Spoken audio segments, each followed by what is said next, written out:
spring reset. I'm glad you're here. We're going to spend the next 4 days together on this Age Strong challenge and really kind of give ourselves a little kick in the pants. Because if you're like me, you're very good at setting New Year's resolutions and then maybe staying on track through February. And then in March, things, start to fall off a little bit. And then by April, I'm always revitalized to get back into a really good program and really good habits. But sometimes I get overwhelmed or not exactly sure where I should go or what I should be doing for that reset. So I hope that this little challenge will help clarify some of the best steps there for your reset. And you can find the workbook that goes along with this at, of course, yourkneeshurt.com. You should be able to see the pop-up screen and just fill in your information and it'll come right to you. So we've all done these resets before, I think. And typically what that means for a lot of people is they jump on a bandwagon or they get excited about something that they've tried before or somebody else dragged them into. And a lot of times that means something like, oh, I'm going to do 50 push-ups every day for 50 days, or oh, let's do this squat challenge, or I'm going to walk a mile every day for 30 days. And so we get excited about starting something new, but we don't really follow through after the reset is over. So this is going to be different because this reset is really going to be a long-term approach to changing your habits from the inside out. I think it's great to kick yourself in the butt a little bit with some, push-up challenge or a squat challenge or a walking challenge, but then what? Then what happens? We find ourselves right back where we were before once that shiny new momentum starts to wear off. So I'm excited about this one because it's going to definitely give us that kick in the pants, but give us some actionable steps to take with us for the rest of the year so that we don't have to keep doing this over and over and over again. But if you do want to keep doing it over and over again, the framework is there for you to recycle this, again later in the year if needed. This time, what we're going to do is start by really getting some good measurements. And you guys know I've been talking about this for a few weeks now. The way that I start all of my clients is we get a long list of measurements so that I know and the client knows exactly where they are. And sometimes that can be really eye-opening to the client. They might not realize that these areas have gotten away from them, or they might not realize that these areas are really that important to their health, especially to their aging process. So often we start a program like a reset because we want to shed a few pounds, or we want to look great for summer, or we want to do something bigger like sign up for a marathon or train for something like a mud run. But we really don't ever take the time to actually measure anything or get any information about where we are so that then we know exactly where we want to go and those steps in between about how to get there. So this time we are definitely going to measure, and we're going to measure so many things in so many different ways, and you're going to have so much information that maybe you won't want to fall into a place where you need to do another reset.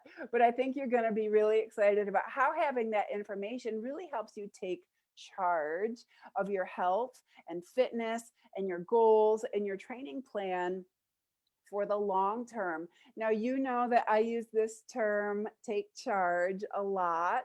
And I do really believe that taking charge doesn't just mean, literally charging into something like a reset. I think it really means taking charge of the ownership that you have over your health and fitness and the aging process, and recognizing that your daily actions absolutely matter. So all the great things that you're already doing, like drinking the water and drinking the smoothies and adding a serving of vegetables and trying to eat more plant-based foods, all of those little daily habits absolutely stack up to really meaningful, impactful changes about your risk for disease and your ability to age really well, even though it might not seem like it's a lot. It's not a big squat challenge and it's not a big push up challenge, but the little daily habits that you're already doing absolutely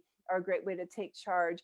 And knowing your measurements and taking charge of those by looking at them every single month and taking actionable steps is another great way of really taking charge of little daily steps that go such a long way in this journey that we're all on to aging our very best.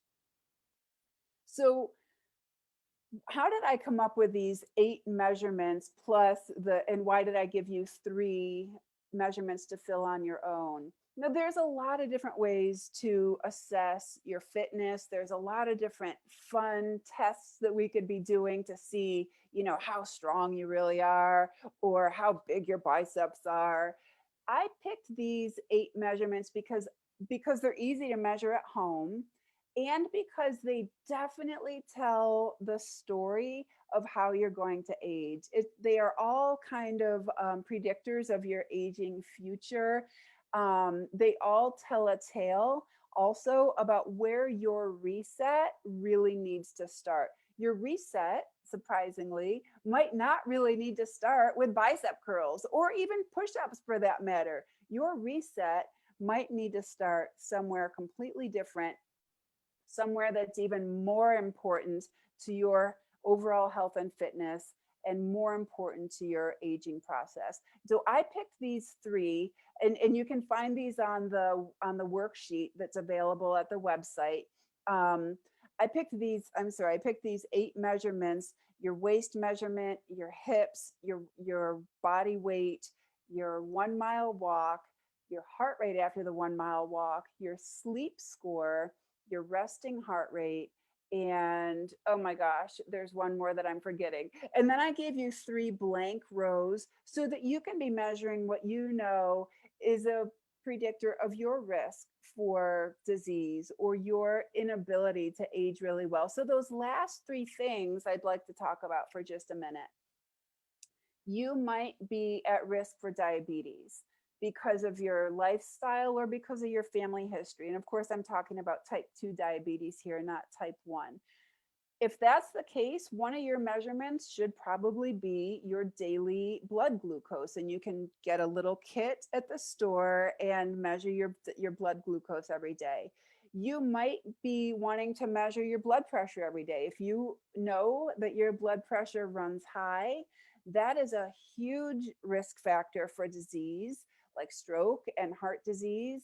Um, that's something that maybe you want to put on one of those rows. Maybe those aren't concerns for you right now, and you want to do something a little bit flashier or more in line with your goals. And so maybe that's, how many burpees you can do in 20 seconds, or how fast you can run a mile, or how many times you can get up and down off the floor in 1 minute, or maybe it is how many push ups you can do.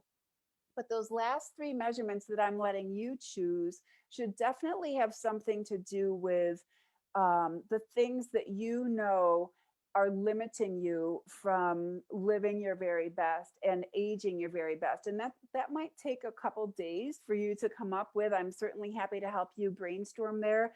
And it might also be tough because it takes a little bit of brutal honesty about the kind of shape that your health is in right now. But be honest about that. These are measurements for you, and this is a reset that's going to help you first really identify and be honest about where you are so that we can get someplace new. If we don't face the facts right now, we will never get any place new. We have to know where we're starting so that we can go someplace different.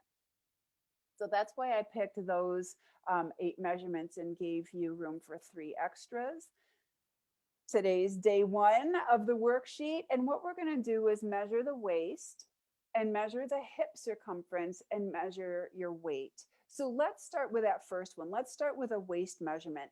Why we want to know this number is because your waist circumference is very, very strongly correlated to your risk for disease like stroke, heart attack, cancer, and diabetes.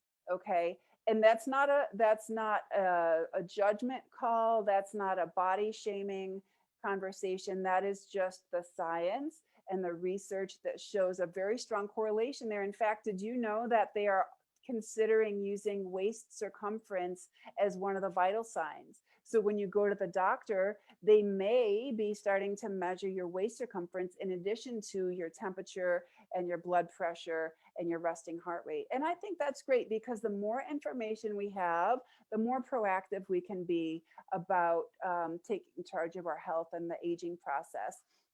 So, how do we do that? Obviously, we're going to get a tape measure. And don't laugh because a lot of my clients say, well, I can't do that one. And I say, well, why? Why can't you measure your waist circumference? So I don't have a tape measure. Okay, buy one this week so that you can really get an accurate assessment and really take charge of this reset. And once you get it, you're going to take that tape measure 1 inch above your belly button, and for most of us that's where your natural waist will be. Even if it's not where your natural waist is, I like using that landmark 1 inch above the belly button because it's going to be the same every month. I don't want you to measure, high on your waist 1 month and low on your waist another and not know if you've really made an improvement there. So always use the same exact spot. That's for most of us going to be about 1 inch above the belly button. And just jot that down on your chart once you get the measurement. Okay. Then I want you to look long and hard at that number. Is that the right number for you? For some, it might be. That might be the right number. For some of you, you know that that's not the right number for you. Maybe that number has gotten a little bit high during COVID. That's totally okay. What we're doing this week is just writing down numbers and getting some baseline information. Then, what I want you to do is write a couple action steps there. What are you going to do about it? Maybe your waist circumference was higher than you'd like it to be. What are you going to do about it? What specifically can you do? And this could be so many different things. Don't write lose weight because that's a little bit too vague, and you probably already know you need to lose weight, but what is the actual action step? Are you going to try 12-hour fasting? Are you going to sign up for a weight loss program? Are you going to cut back on desserts? Are you going to add a green leafy vegetable every day and replace that with a carbohydrate? What specifically are you going to do about that waist measurement? I will tell you, I'm happy to talk to you privately about this if you need some suggestions. I will tell you that exercising more is probably not the answer. And that hurts me to say it because I'm an exercise fan. It hurts me to say it, but exercising more is probably not the answer there. It probably is going on with your diet. Okay, so be brutally honest here. What is it about your diet that you can change to change your waist circumference? And I want you to write it down with a pencil, or even better, with a Sharpie, so that it's right there in black and white. You can always go back and do this again. So you can copy this worksheet as many times as you want to and keep changing your action plan as if you need to. And I know this is really basic, you guys. And if you came on tonight because you were expecting some great, secret tips of the inner universe, I'm sorry to disappoint you, but I think sometimes we need to hear the truth, and we need to take action on the truth. Knowing these numbers is it, that does us no good. Knowing the numbers is just data. Taking action on the numbers is really taking charge. Okay, so then what you're going to do is your hip measurement. And the reason that I want you to know your hip measurement is that we want actually the hip circumference to be bigger than the waist. We want it to be as almost really as big as we can get it. And that's very good news for some of you. We want those hips to be full of muscle. Okay. As we age, we want the glutes to be as big and as strong as we can. Because if we've got big glutes, think about what they do. They help us walk. They climb the stairs. They swivel in and out of a car. They get us down to the floor and back up again. They help us to hinge and stoop over and stand up again without using our back. They are literally a muscular foundation for our back. And they are also the suspension, the muscular suspension from which our legs dangle. So the bigger and stronger and more muscular those hips, the better. So this is a number that we want to be higher as we age and not lower. If the hips keep getting smaller and smaller and smaller as we age, that puts us at great risk, you guys, for falling and fracturing. Okay. And I know it sounds like I'm talking to you as though you're 80 or 90, but someday you will be 80 or 90. And now is the time to plan for that. Now is the time to get some measurements down on paper and really take action. So now we have the two numbers, the waist and the hip. And what I want you to do is math. And I want you to divide waist by hip and also put that number. That's your waist to hip ratio. Now, that number for sure we know should be 0.8 or lower for women and 0.9 or lower for men. If you're higher than that, you're at great risk for all those obesity related diseases. Again, heart disease, stroke, cancer, and diabetes. I know that you probably don't think that that's going to happen to you, and you probably feel great now, and you'd really, where's the talk on biceps and six packs? You should know better than that. Don't ever expect that kind of talk from me. I want you to plan right now for being the best old person you can be. And P.S., if you're training your body to be really healthy as you age, you're going to look amazing right now too. So I don't mind a little vanity workout now and then too, but we really need to be spending a lot of time with a strong foundational program and taking charge of these numbers. Okay, so if your hip measurement is low and it's low today and it's lower next month and it's lower the following month, you need to take action there. Give me a holler. Let me help you figure out how to build a really strong muscular hip girdle. So what are some action steps here? What are some action steps that you want to write down on that waist to hip ratio so that as you're losing circumference in the waist because of your changes to your diet and you're gaining circumference in your hips, how do we make that happen? What action do you need to take there? Maybe that means you need to simply add more squats to your workout or add more deadlifts to your workout or add more hip dominant exercises to your workout and stop worrying about you know how you look necessarily and start looking at how you're building a strong hip girdle for the future. Okay. And then the last one that we're going to measure, if not today, then sometime this week, is your weight. I had a client last week say, I don't even measure my weight anymore because it's always different. Like, what do you mean? It's always different. Well, I go to the doctor's office and he says I weigh 200 and I get home and I weigh 195. And then when I'm at my son's house, I weigh 205 and it's all in the same day. So the scales don't work. And so obviously what I want you to do is use one scale. I want you to drag out that scale in your bathroom, even if it's not right, at least we'll use the same machine over and over and over again. So we're standardizing how much you weigh. I don't care even what that number is today. What I do care about is where it is next month. Did it go up a little because you needed to gain some weight, or did it go down a little because you needed to lose some weight? You know the answer there. If you know you need to gain a little weight, get on the scale today, write it down, and then next month get on the same scale, not the doctor's scale and not your neighbor's scale, get on the same exact scale next month and write it down. If you didn't do your job and gained a couple pounds because you know you needed to, and if you didn't do your job and lost a couple pounds because you needed to, it's not because scales don't work. It's because you were focused on the wrong aspect of your health. You were focused on something that didn't maybe matter as much to your aging process and as much to your risk for disease as your weight did. So that's it. That's all we're going to start with today on day one. I want you to measure your waist circumference, your hip circumference, do the math and figure out what that ratio is, and then weigh yourself. If you don't have a tape measure or a scale, go buy one. That's your action step, maybe. Buy a scale, buy a tape measure, buy a Sharpie and start really documenting this, because if you don't have it up somewhere where you're looking at it a month is going to go by and you're not going to realize that you gained 5 pounds.